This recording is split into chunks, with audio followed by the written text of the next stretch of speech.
wanting to experience more, and knowing that we're not meant to do this alone.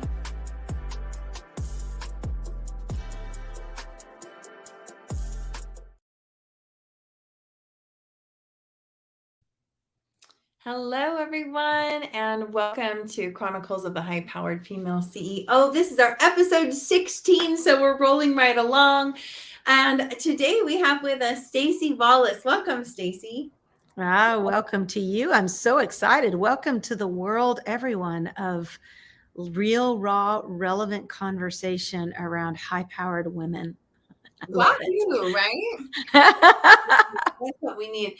It is my intention in this interview series to help other successful women feel a sense of permission from our sisters and from society at large to be another voice in support of our expansion and what we radiate, not to detriment or tear it down, which is what it feels like maybe the rest of the world does. So, Staci, I'm so excited to have you and to feature you today.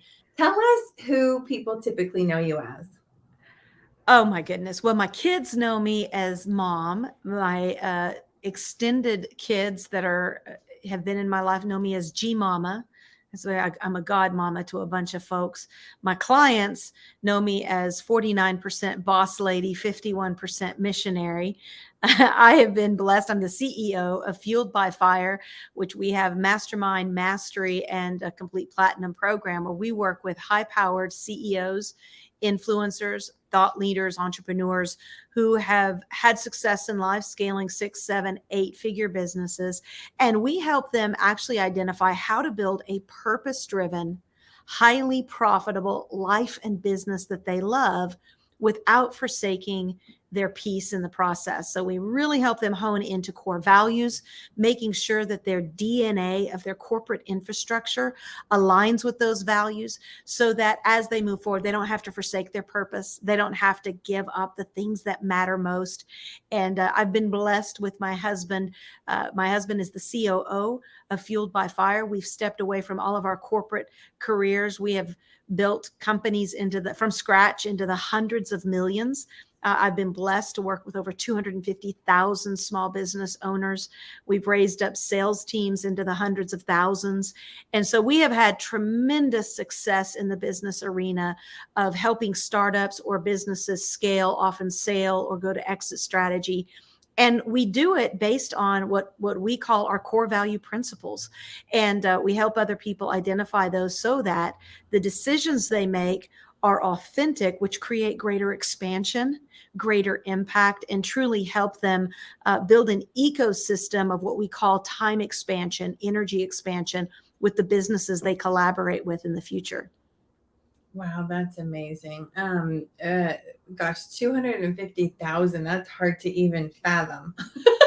It is. Well, I'll tell you how we've done that is such a big number. And even when we've taken a company from scratch to $350 million in 3 years. And we've taken companies that quickly into 7 figures within a few months, other companies into the 8-figure model. And even as we grow and we build and oftentimes we pivot and transition, we have found that by working with small business owners, some of them we do it through traditional business, some of it through network marketing, where we've worked with organizations into the hundreds of thousands. My last organization, when I was still in direct sales, I had 250,000 people in my network, all of them small business owners that we were helping scale into significant residual income. I stepped away from that a number of years ago in order to become, I took an executive position in numerous companies in telecom industry. And in that season, building sales and marketing, working highly in tandem with the CEO in building a strong sales and marketing organization that spanned across multiple nations. So I say that it sounds so big, but with a lot of due respect and humility to the leaders that we associated with by creating really good affiliate programs fantastic referral programs, influencer ambassador programs inside of traditional marketing companies. Even inside of Fuel by Fire, we have an ambassador program where our clients, we're a very high ticket coaching and consulting company. And so when somebody comes on, they know our greatest client is a referral. So when somebody is in our program and refers someone else, we don't have a problem paying thousands of dollars, because we know that that referral will be a significant referral and a significant impact in the process of the journey of our business. So it's exciting. It's a lot of people, but again, we only have one shot to leave a big impression, right, on the world. I love that. That's so neat. So, Staci, you know that the intention of this series is I really want to hear from your heart. We want to hear from your heart. And so let's like consult her now. I want to say this. Tell us, you and I had an extensive conversation last week, which left me in tears multiple times about your story and your journey, like even thinking about it. And I told you, I can't wait to go and tell my husband, which was really the first thing that I did. We had the missionaries over for dinner, and we're sitting around the dinner table, and I'm like, listen to this. I would love to share with our listeners your story of what you were called to do. Well, before you come on Melissa's show, she says, please take the first minute. And science proves that if you'll just take a moment to set the barrier for your experience, people will have a greater respect of that experience. And so she said, so this is the time I need you to brag hard. And, that's tough for me, because I spent most of my life about those achievements. How do I become number one in the world at something? How do I, I recorded 5 CDs. I've worked with 5 US presidents. We've done all these amazing things in business. And I've been on 3 shows today. And every time I have to say, in all reality and in authenticity, it takes a lot of failure and a lot of trials in order to get to such significant triumphs. And anyone that gets on any of these shows and acts like, it's a simple thing to do, they've probably got a piece of the Golden Gate Bridge they want to sell you as well. For my life, my entire life has been about overcoming setbacks all the way since I was a baby. And overcoming, I was diagnosed with a disease called cystic fibrosis, and I'm 52 years old.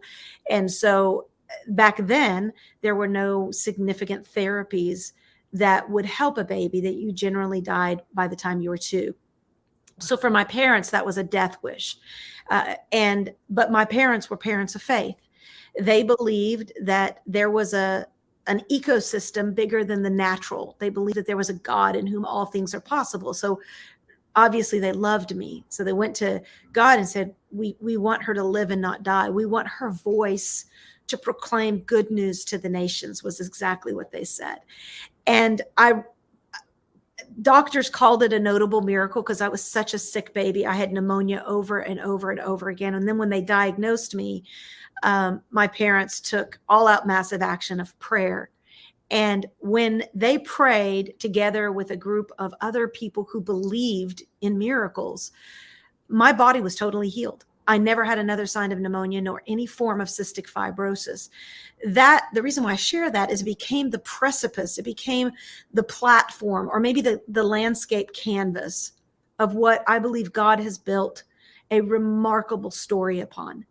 And for a lot of my life, because right where I almost died was my lungs, is where God has used me the most, as a communicator, a recording artist, later on as a negotiator, and then eventually as a high-powered woman in the marketplace.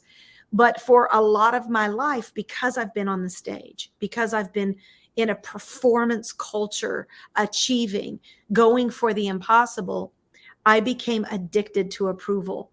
And so for the first 40 years of my life, now again, I'm 52, so that's only 12 years ago.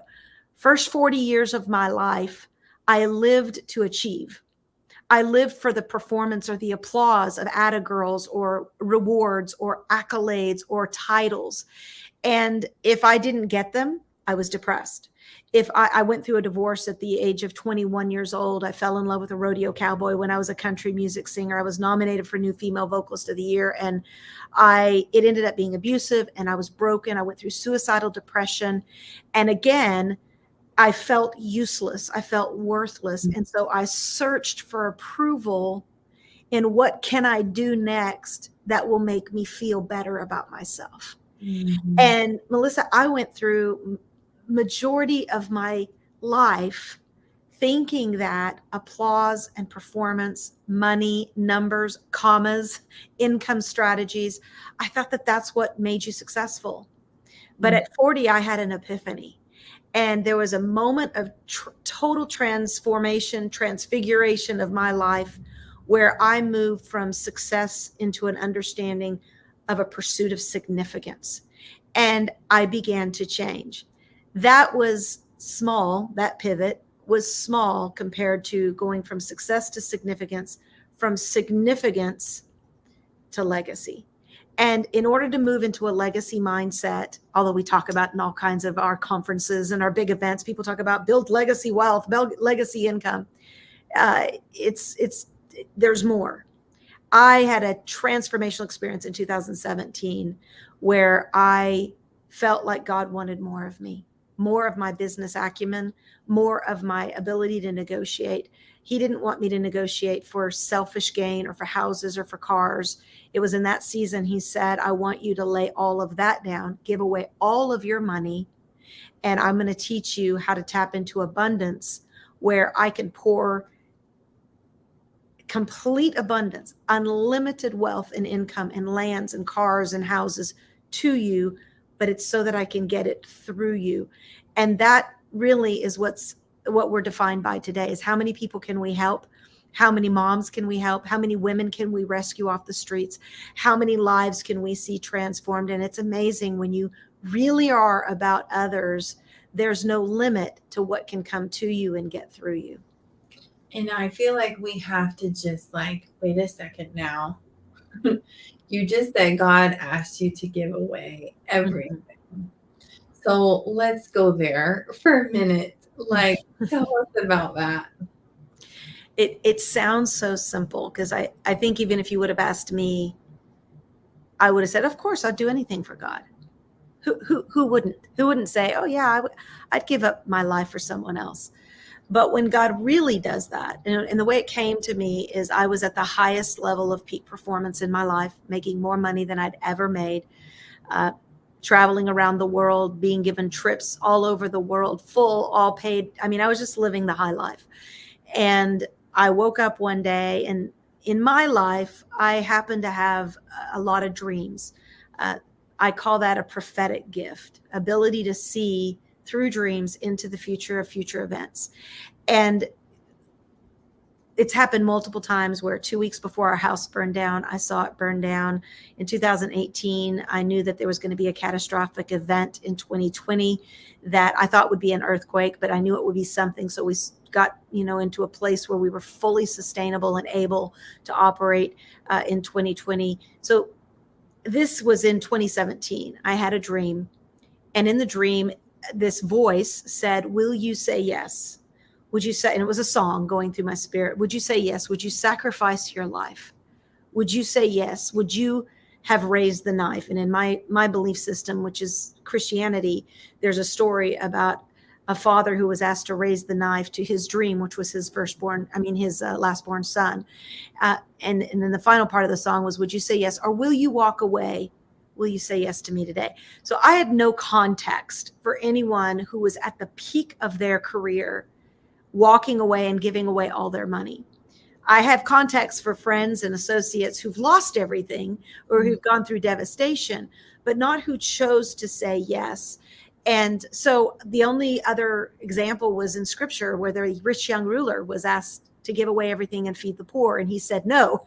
And so the Bible says he walked away sad. So I woke up that morning and I knew something more was being asked of me than my performance. Something more was being asked of me than my ability to produce wealth. And so when my husband woke up, I told him about the dream. I said, I really believe I'm being challenged to walk away from my title, walk away from my following, walk away from my paycheck, walk away from my accolades, and give away everything that I have to the poor, and really put emphasis on EM Women, which is a 501c3 nonprofit that I had launched in 2007. And that's where we rescue and restore the lives of women and girls that have been caught in all kinds of terrible, terrible situations, abuse, domestic violence, trafficking. And so he said, okay, well, what does that mean for your business? And I said, well, how about I turn everything over to you? We were partners in everything. We'd been married for a number of years now. We've been married for 25. And I said, how about you start taking all the business initiatives? I'm going to go into a time every day of just prayer and meditation and fasting and see what it is he's asking of me. So we did that for a month. I just would get up. I would even do prayer time online on Facebook, thinking, okay, maybe he wants me to pray online. And then it was like, I didn't ask you to perform online in prayer. I've asked you just to be silent, be still, and give it all away. So 1 month into that, Melissa, my husband comes to me, and he's not a real dreamer. He doesn't like wake up and have these detailed dreams. He comes to me and he goes, you're not going to believe this. I said, what? He goes, I had a dream that I'm supposed to do it with you. I said, really? So we both said yes. We went all in. And for the next 2.5 years, we lived our life giving away everything that would come to us. Now, it doesn't take long to give everything. We fed 10,000 people at Christmas, worked with a number of other organizations, and gave extravagantly. We were giving extravagantly through M Women. And we got to a place where we had nothing left. Not even when my daughter came and said she needed some little things, personal things. I was like, baby, we don't have it. I'm not going to tell you no, but you need to go get a job. She was 15. My son came and needed a new belt. And I said, sweetheart, you've got a job. You need to go and you need to get that belt yourself. So they went from me being the mom that just flipped him a credit card to me being the mom that said, you need to learn how to do your part, because daddy and I are on this faith journey. And it was tough because you want your kids to see you as successful and you want them to see you on stage. And just so happened that at 15 and 17, my kids were watching us struggle in faith. And I say struggle, meaning we had faith, but it's a lot easier to go to the grocery store when you got money than when you don't. And yet God provided every single month. There were months that we would have a yellow envelope of $3,000 cash on our porch. Now, people don't give money to rich people. They don't just drop off money on somebody's porch to rich. There were such supernatural interventions. 1 month when my husband was feeling pressure on his chest. He's like, baby, I don't know how we're going to make it this month. And I said, baby, he's been doing it every month for 6 months. He'll do it again. And I said, just go for a walk. Just take the dog. Just find peace. See if you can get that heaviness lifted off your chest. He comes back. He checks the mailbox and he comes inside the front door and I hear him screaming and I'm thinking, oh God, last time I talked to him, he was having pressure on his chest. So I ran into the kitchen and he's waving this Visa bill. And we were literally at the final hour. We had to make the payments on, the electric and the things that would get shut off. And I said, what is it? And he goes, read this. And he puts it in my hand. I open it up. It's not a bill. It's Visa saying that they had overcharged us for interest of $32 more. I think it was like a couple $1,000, $32 more than what we needed to pay our bills. And so there were such supernatural moments that it was like we're tapping into an ecosystem that's not of this world. We're tapping into something that isn't about talent or ability or tenure or title. We're tapping into something that's 100% about generosity and obedience. I got chills on my arms just saying this. I'm going to cry because I just remember how real, raw, and vulnerable we were in that moment. That was about the 6-month mark. It went on for 2.5 years. Every single month, we'd sell something would happen. We'd get a call that somebody would say, hey, listen, I just feel like led that I'm supposed to give you guys this. Amazing the way God provided for us for 2.5 years. Now, When we came out of that season, it happened to be on my 50th birthday. Now, 50 is the number for Jubilee or celebration. I felt it coming. I had a dream that something was going to pivot on my 50th birthday. I happened to be at a Tony Robbins Date with Destiny conference. And I remember getting a call. We had been trying to sell our house for a year and a half with the intention that even that we would give away. And I got a call from my husband while I was at the Tony Robbins event. And my husband said, maybe there's a lady that called, saw our house for sale 6 months ago. She wants to buy it, full price offer, cash, but she needs it in 27 days. And that means we got to get out. We got to find a place to live.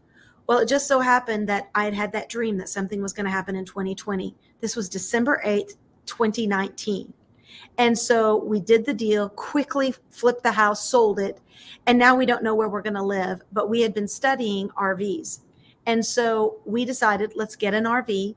Both of the kids were now of age that they wanted to get a place of their own. So we were thinking the kids can get their, we'll go in the RV. Well, it just so happened that we bought that RV on January 1, 2020. 3 months later, COVID hits. And we were free. While everyone else was shut down, we were traveling in the mountains. We were fishing. We were mountain climbing. We had such liberty. We were protected because I believe we were in that sweet spot of, I call it transcendence, in an ecosystem that's not of this world.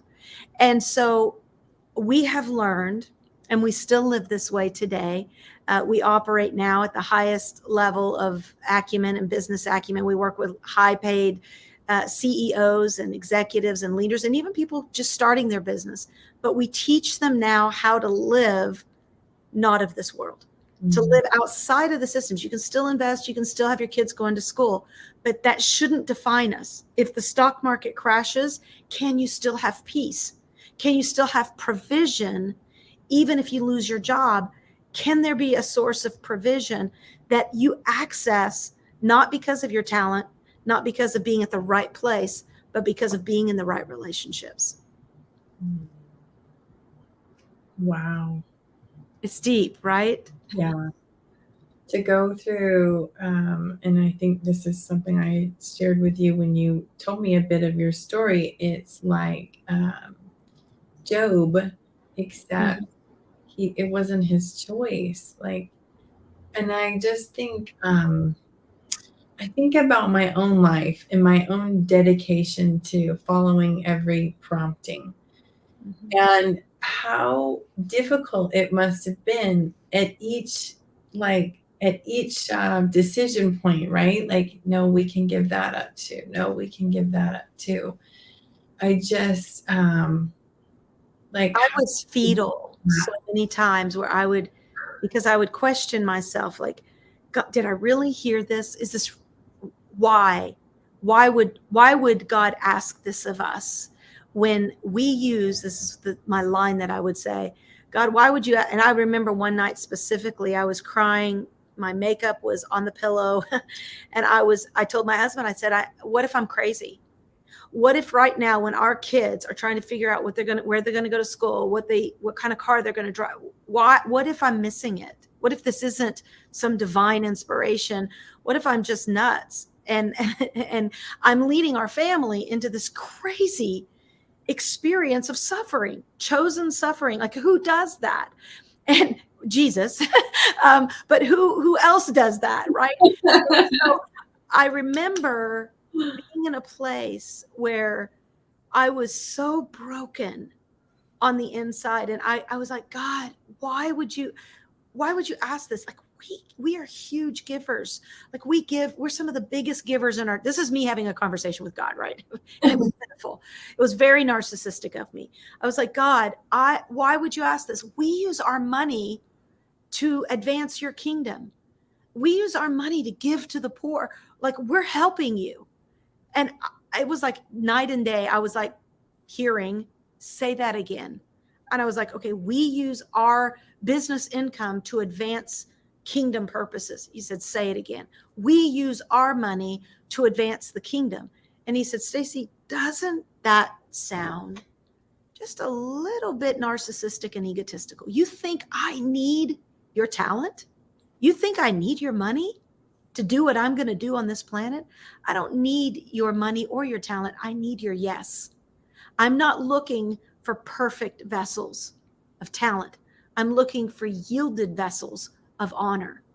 And from that day forward, I began to understand that there is a currency that I call it kingdom currency. It's not of this world. It's not a transaction of money and time. It's a transaction of what I call the characteristics of God's spirit, love. There's a currency of love. You give love, you're going to receive love. You give unforgiveness, you'll live with unforgiveness as a core value of your life. You'll anchor in a dark place. You give joy, peace, patience, kindness, goodness. These are quantified as the characteristics of a good God.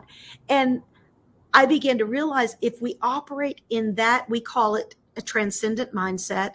Inside of our mastery program, we teach this as the 40th floor and above. So another dream that I had was about me being on an elevator. And the elevator that went to the 39th floor was everything money can buy. Accolades, trips, vacations, cars, everything that we so aspire to in this lifetime. And when in this dream, I got to the 39th floor and it felt like there was nowhere else for me to go. This is it. This is the top. And as the door opened, I heard a voice say, look to the right and get on that elevator. And I looked down and, like on elevators as they do, there was a 40th floor and up.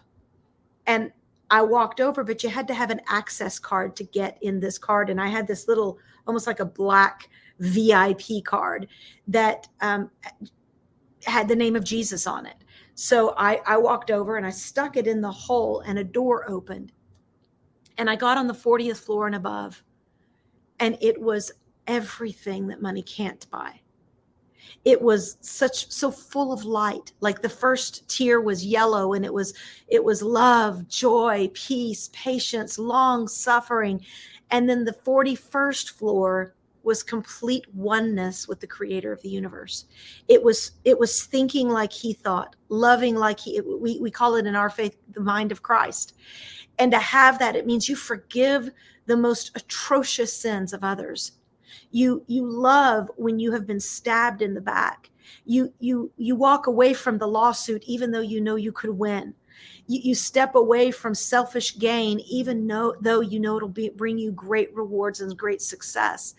And that is now what we teach CEOs, influencers who've experienced everything money can buy, entrepreneurs who continue to realize money only makes you more of what you are.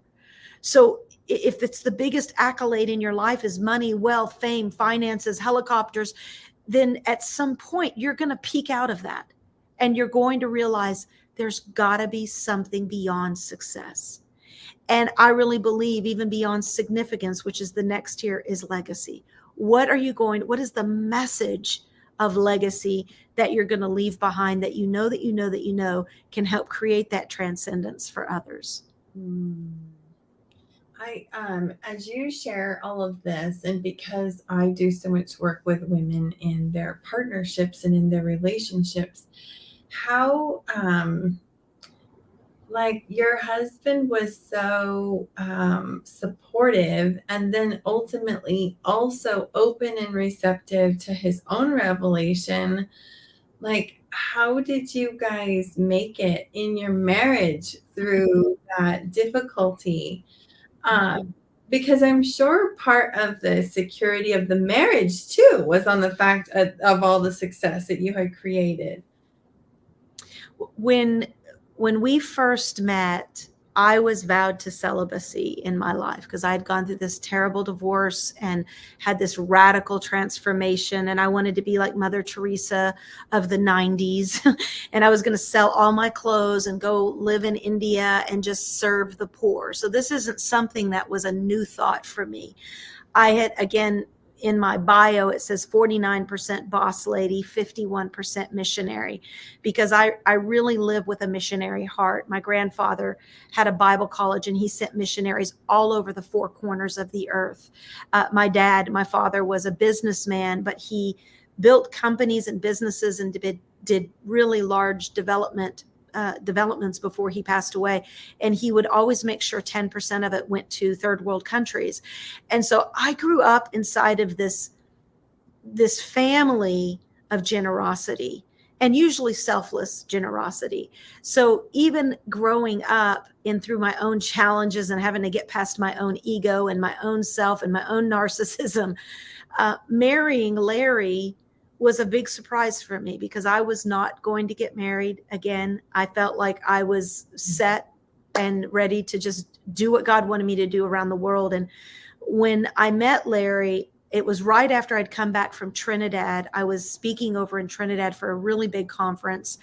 And of course, there was so much poverty around us, and we saw so much devastation. And when I came back on the airplane, I was on stage actually. And at that time, I don't sing as much anymore. I still do if somebody asks, but back then I used to speak and sing. And I was singing a song and no one was connecting with the song. It was like being on a stage speaking and talking to a bunch of deer staring into headlights. Like there was no connection spiritually, emotionally, physically. There was just almost like a wall in between me and the people. And I kept hearing this voice say, "Tell him your story." Well, at that time, I hadn't told anyone about my divorce. In fact, I was embarrassed of it. I was like, we're just going to put that in a box and we're going to move on. And that doesn't have to be a part of what I share with the world. But that day, I just kept hearing it. No matter how strong I sang, and I had 5.5 octaves like Mariah Carey or Ariana Grande. I mean, I was ripping it. Nobody was with me. And so I stopped the song and I told my story.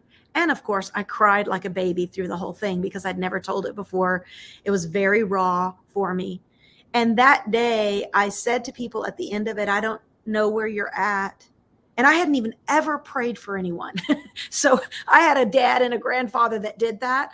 But I was just, I was a young woman. I was floating through life. I'd seen it happen, but I'd never been one to pray with or for anyone. And that day I said, "I don't know what you're going through today, but I feel like there's just a lot of hurt in this room. And I don't want to keep singing to you when I feel like I might have a solution to help you. And if you need help, I just want you to come up to this concert stage or this speaking stage." And there was probably about 500 people there. And I'm just going to say a prayer for you. And thinking that, that was I'm just being obedient. Well, they emptied the seats.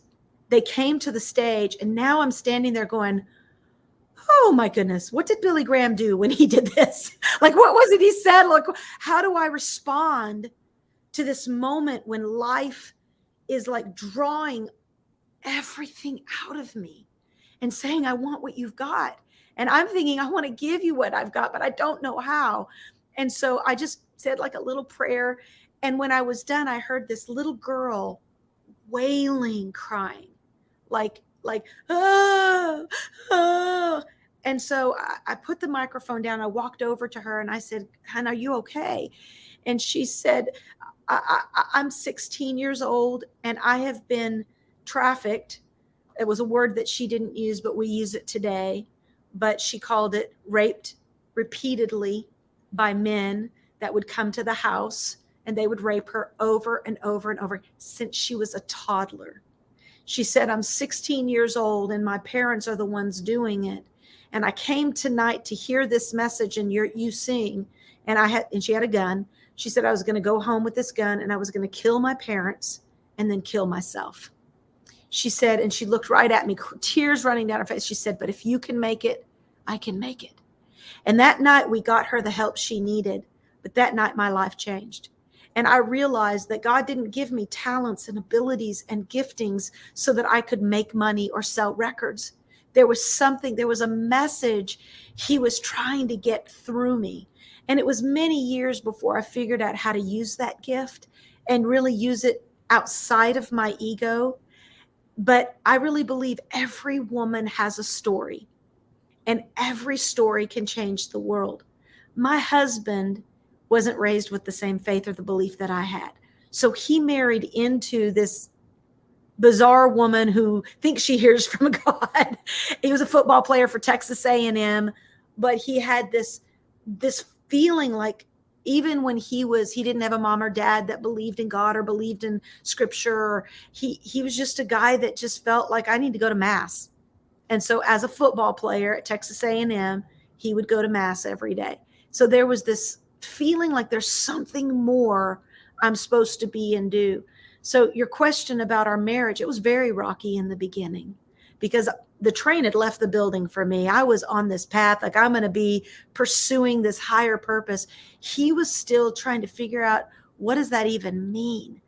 And I thought that I could change him. I thought that I could fix him. And for the first 6 months of our marriage, it was conflict because I was still trying to be a human doing instead of just let God take me on my journey and let God take him on his. And eventually we became so one that I would say after probably about the first 14 years of ups and downs and successes and failures, we went through many of our days where I would make a lot of money, he would make a lot of money, we would spend it all. We would always find ourselves in $10,000 to $20,000 worth of debt, then we'd pay it off, and then we'd have another breakthrough. And so it was like feast or famine, until I really believe God began to move on our heart to understand this transcendent life. And he began to see these spiritual giftings in me of being able to see forward, and he began to trust them. And I began to trust him. He's just a man of peace.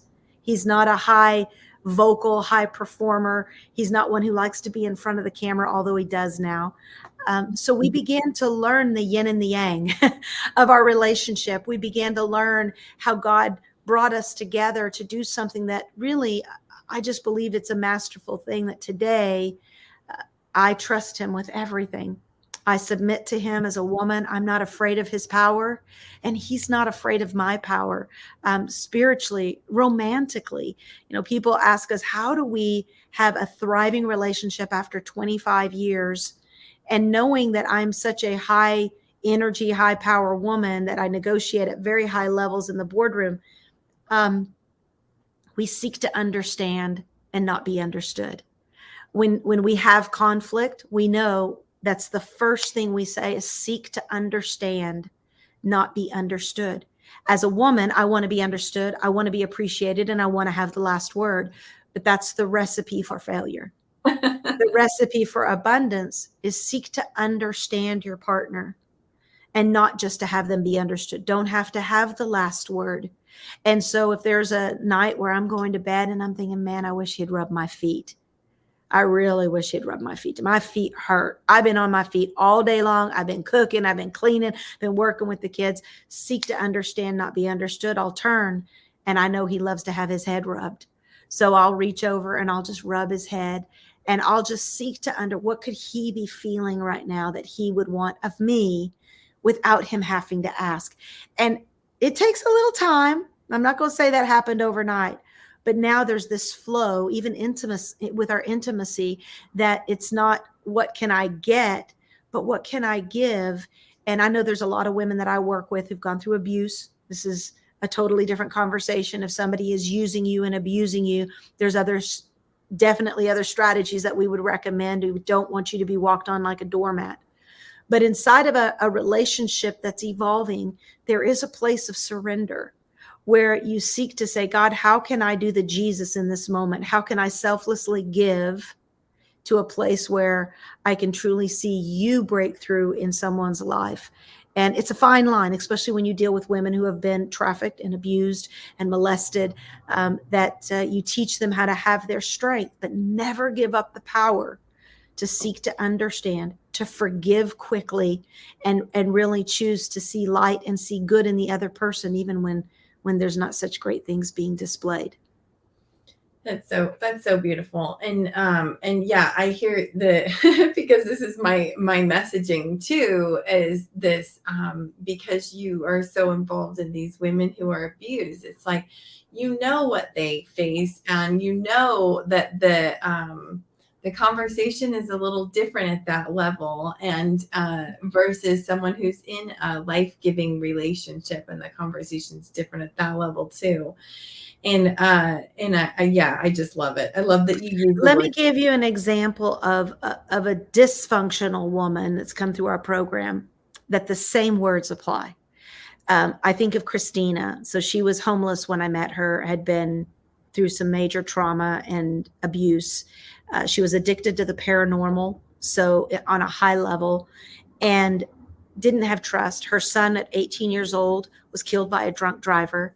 So she lived in a very, very dark place of anger, resentment, of hate, unforgiveness. She had just been hurt for many, many years. That had trickled down to her daughters. She had 2 daughters as well. And they were living with the same hate and unforgiveness and bitterness. When she learned the power of that statement, seek to understand, not be understood, she was able to go in to the mindset of the person that decapitated her son. Let's be real clear. It was an ugly death that she had hate for. It was a drunk driver, and it happened to be the boy's uncle. And so she had to find in her place, how do I seek to understand someone who took the life of my son? Mm-hmm. And I took her through a process, and I said, who was his mom and dad? And we found in his history was a lot of abuse. And I said, who was their legacy?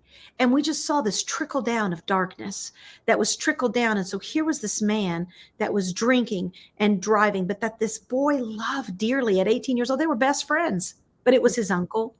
When she was able to seek to understand the history of her abuser, the history of the one that took his life, she was beginning to have her own freedom, because that's where she could begin to say, you know, no one ever taught him how to love. No one ever taught him how to be an honorable man. How can I live in unforgiveness to someone that was my son's best friend? And so she pivoted out of all this hate and anger and unforgiveness into forgiveness, into wanting to be a part of his freedom, even in a prison setting, and saying, how can I pray for this person's freedom? Because I know that God loves that person as much as he loves me. And when she began to do that, she began to have her own freedom, and she began to have her own joy. Now she remembers her son not through the filter of pain that was taken from her, but she remembers the 18 years that she was blessed to have with her son. And now she is left with a story inside of M Women, inside of our Fuel by Fire Mastery program. She's now one of our top advocates inside of our programs, that she can speak to people who've had significant trauma or loss, and not from the standpoint of pain, but from the standpoint of having a new perspective that gave her the freedom, and she helps other people do the same. Wow, what a beautiful story of transformation. I think that what you guys are doing is so important, and it's so inspiring too, that you are successful as well as all the other tiers, right? Like you are you do still serve in the business world, and I think it's a beautiful merging of religion and Christianity, and also that you can have wealth and this like sense of heaven on earth. And I just love what you stand for, Staci. Thank you so much for showing up and sharing your story and your ministry with us today. Oh, it's my joy. You know, what we do in business, we do it at a very high level, like a Harvard level business acumen, because of the successes we've had. I just onboarded a very strong mastermind client today, and I said, listen, my husband, he's going to be your buddy. He's the glue that'll keep it all together. Me, you're going to love me, and some days you're not going to like me, because I tell you what you need to hear, and I know what it takes to break through that 9-figure level. You're not going to do it doing what you did yesterday.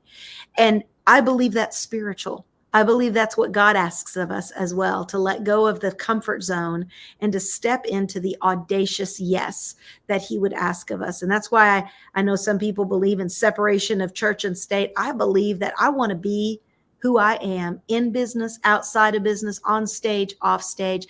I want to be a light that shines. And Melissa, that's what you're doing.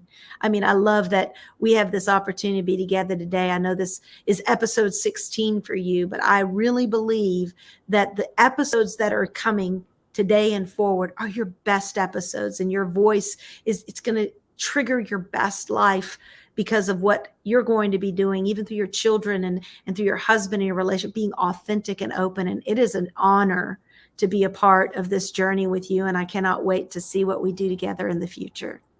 Thank you so much, Staci. Everyone, make sure you go and check out the links that we shared of Staci and what she's up to, and connect with her if you feel called to do so. And don't miss another episode. Go to my website and make sure that you subscribe so you get notified every single time we go live with another one of these amazing women. Thank you again, Staci. Bye-bye. Bye-bye. Thank you.